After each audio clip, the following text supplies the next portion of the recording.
इंसानी मन, क्योंकि वो एक चीज ठीक करना चाहता है, उसके लिए वो बहुत सी चीजें बना लेता है। क्योंकि एक बुनियादी चीज की कमी है और उसे पाने की बजाय ये न जाने कितनी चीजें बना लेता है। अलग अलग तरह की नैतिकताएं, पाप और पुण्य की अलग अलग परिभाषाएं,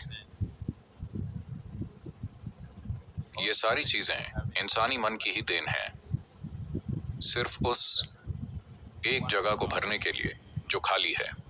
और वो है क्योंकि वो एक चीज ठीक करना चाहता है, उसके लिए वो बहुत सी चीजें बना लेता है।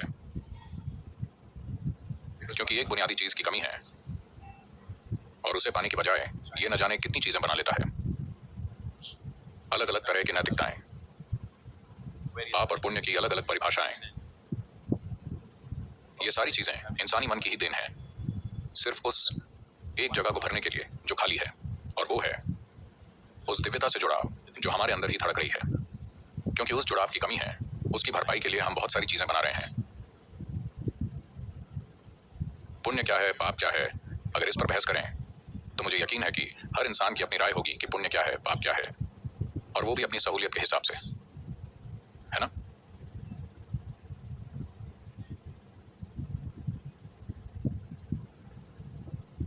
ये सब सिर्फ एक तमाशा है जो मन कर रहा है, सिर्फ इसलिए क्योंकि आपके अस्तित्व का मूल प्रकृति से जो सचेतन जुड़ाव होना चाहिए था वो नहीं हो पाया है। और उसी को ढकने के लिए हमने इतनी सारी चीजें बना ली हैं।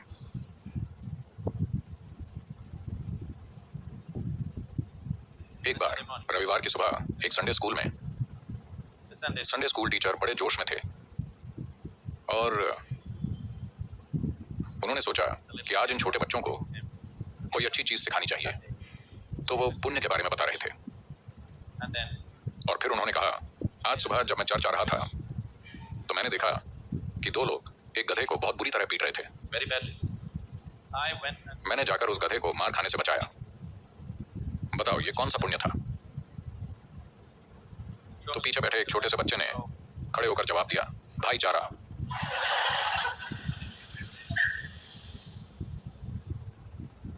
तो आपके पुण्य की परिभाषा को हर पीढ़ी में तोड़ मरोड़ कर उसे अलग अलग रूप दिया जा सकता है।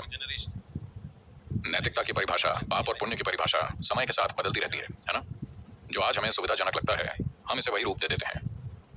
और पाप और पुण्य को लेकर हमेशा बहस होती है, अलग अलग समाज में, अलग अलग पीढ़ी में, अलग अलग इंसानों में। एक ही घर में अगर चार लोग हैं तो चारों की अलग अलग परिभाषा होती है कि पुण्य क्या है ना? नहीं, ये सब बस एक दिखावा है।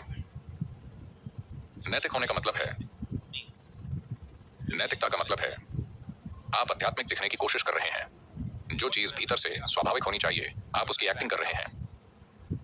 अगर आप एक खिला हुआ फूल होते तो खुशबू अपने आप आती, पर क्योंकि आप प्लास्टिक का फूल हैं तो आपको इत्र छिड़कना पड़ रहा है। अभी छिड़किए, कुछ ही घंटों में वो फिर गायब हो जाएगा। नैतिकता एक बड़ा तमाशा है और लोग बड़ी मुश्किल से नैतिक बने रहते हैं। नहीं, बड़ी मुश्किल से। और जो लोग नैतिक बने रहने में सफल रहते हैं, जो लोग अपनी नैतिकता पर 100% सही रहते हैं, उनके साथ एक ही दिक्कत है, कोई उनके पास नहीं रहना चाहता। लोगों को अनैतिक इंसान के साथ रहने में दिक्कत नहीं है, लेकिन वो इंसान जीवंत होना चाहिए, है ना? एकदम नैतिक लेकिन जीवन रहित कोई ऐसे इंसान के साथ नहीं रहना चाहेगा। देखिए, कोई इंसान जितना ज्यादा सोचता है कि मैं अच्छा हूं, मैं अच्छा हूं, अच्छा हूं, अच्छा हूं, कोई उसके साथ नहीं रहना चाहता। क्योंकि ये नैतिकता क्या है, पाप क्या है, पुण्य क्या है, ये सोच हमेशा किसी और से तुलना करने पर आती है। मुझे कैसे पता चला कि मैं अच्छा आदमी हूं? वो ठीक नहीं है। हाँ, ठीक नहीं है। वो भी नहीं है, ये भी नहीं, ये भी नहीं, ये भी नहीं, ये भी नहीं। इन सब की तुलना में मैं अच्छा आदमी हूं। अगर मैं इन लोगों के बारे में कोई राय न बनाऊं तो मेरे पास खुद को अच्छा या बुरा कहने का कोई आधार नहीं होगा। जितना ज्यादा आप सोचते हैं कि आप अच्छे हैं, उतना ही आपको लगेगा कि बाकी सब ठीक नहीं है। क्या आपने ध्यान दिया है? जो लोग खुद को बहुत अच्छा मानते हैं उन्हें हर कोई गलत लगता है। अगर आपको हर कोई गलत लगता है तो सवाल अच्छा होने का नहीं है, सवाल पागलपन का है। मानसिक बीमारी की पहली निशानी यही है, आपको लगने लगता है कि कोई भी ठीक नहीं है।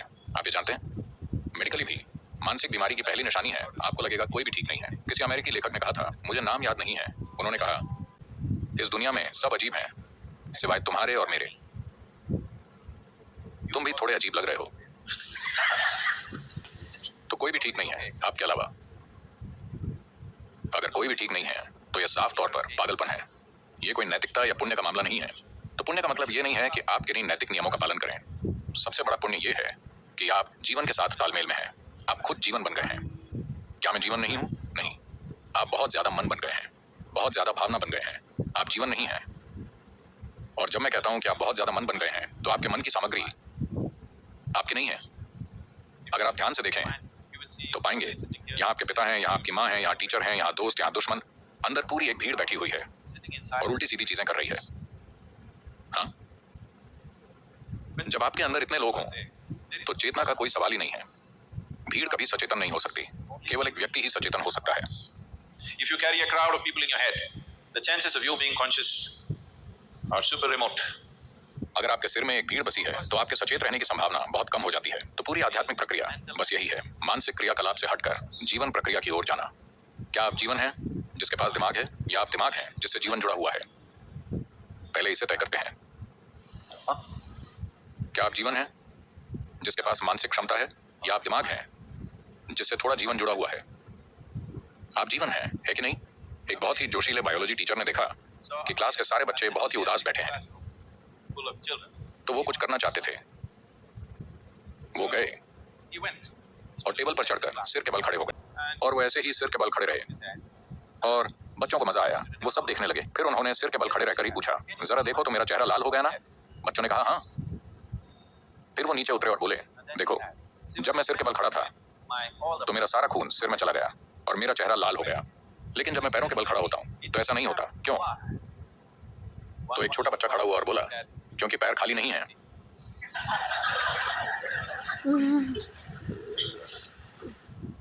अगर आप चीजों को उल्टा देखने लगते हैं तो आप मुसीबत में पड़ सकते हैं। मैं चाहता हूं कि आप ये समझें, आपका जीवन जहरीला हो सकता है सिर्फ इसलिए कि आपके पास खुद को लेकर एक गलत विचार है, या गलत भावना है, या गलत सिद्धांत है, या गलत फिलॉसफी है।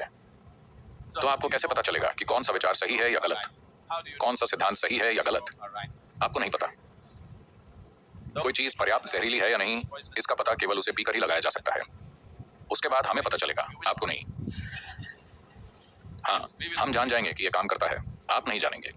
तो कौन सी चीज काम करती है, कौन सी नहीं, अगर आप इस तरह से पता लगाएंगे तो यह बहुत महंगा पड़ेगा। सबसे अच्छा है कि जीवन की बुद्धिमत्ता को काम करने दीजिए। हर किसी से या हर चीज से इनपुट मत लीजिए। ये जीवन अपने आप में पूरा जीवन है या अधूरा जीवन? आपको क्या लगता है? क्या ये पूरा जीवन है? क्या ये पूरा जीवन है? Yes. लेकिन सारे पुजारी, पंडित, आचार्य, सबको लगता है कि अधूरा जीवन है। उन्हें लगता है उन्हें आपको ठीक करना होगा। बच्चे के पैदा होते ही सब उसे सिखाने लगते हैं क्या अच्छा है, क्या बुरा है, क्योंकि उनको लगता है मूल रूप से हर बच्चा जन्म से बुरा है, या फिर भगवान से गलती हो गई है और वो उसे ठीक करेंगे। आपको लगता है भगवान ने आपको गलत बनाया है? आपको लगता है भगवान ने आप में कोई गलती की है और आप उसे ठीक करेंगे? नहीं, आपको बस वैसा बनना है जैसा वो चाहता है। अगर आप जीवन को वैसा ही चलने दें जैसा उसने चाहा है तो जीवन में सब सही होगा। लेकिन अभी आप वैसे हो गए हैं जैसा समाज आपसे चाहता है, या आप किसी सुनी सुनाई बकवास फिलॉसफी में उलझे हुए हैं। केवल जीवन के रूप में धड़किए। ओ, क्या ये पर्याप्त होगा कि मैं सिर्फ जीवन बनकर रहूं? मैं अनैतिक हो सकता हूं, किसी को मार सकता हूं, किसी को लूट सकता हूं, किसी को नुकसान पहुंचा सकता हूं। हाँ, अगर आप यहाँ एक शरीर की तरह रहते हैं तो ये काफी हद तक संभव है। जैसे ही आपको भूख लगेगी, आप दूसरों पर कूद कर उन्हें खाना शुरू कर सकते हैं। संभव है। अगर आप यहाँ एक शरीर की तरह हैं तो ये संभव है। अगर आप यहाँ पर एक मन की तरह हैं तो बिल्कुल संभव है। ये उस पर है कि आपने किस तरह की चीजें इकट्ठा की हैं, उन्हीं के अनुसार आप यहाँ कई सारी चीजें करेंगे।